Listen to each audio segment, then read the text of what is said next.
Hi, I'm Bella. Today I'm going to present a documentary named Single in China. I will introduce this documentary by the mode, the content, style, the relationship between style, content, and mode. And the last one, ethical and cross-culture.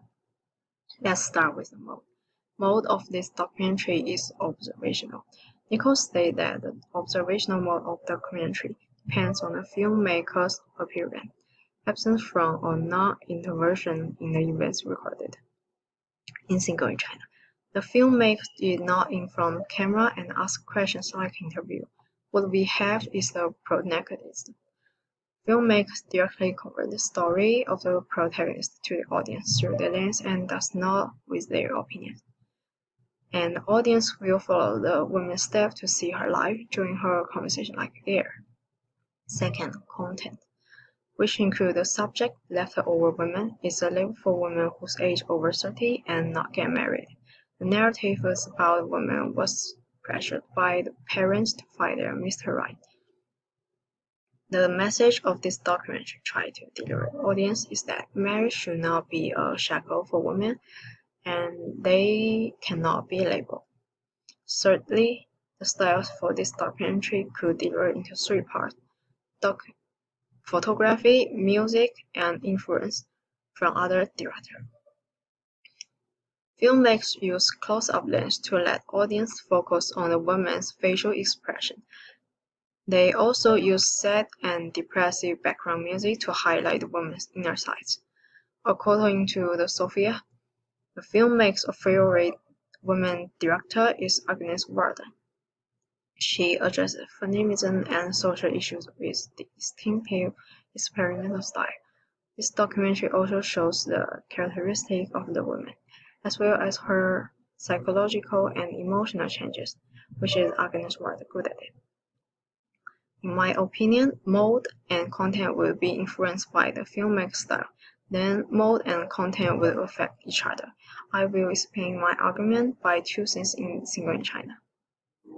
There are two scenes about the main character in different conversations. One of these scenes about the woman's value have been denied by the matchmaker. We could see the unsatisfaction on her face directly. The other scene is in a blind date.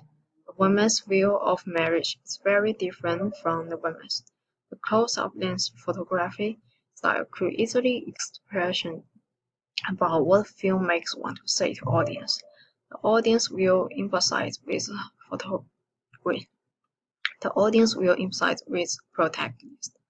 If they use participatory or expository mode, the audience will not emphasize with the woman that much, because expository is more about the filmmaker's thought, and the content will not through one leftover woman, but through data and research.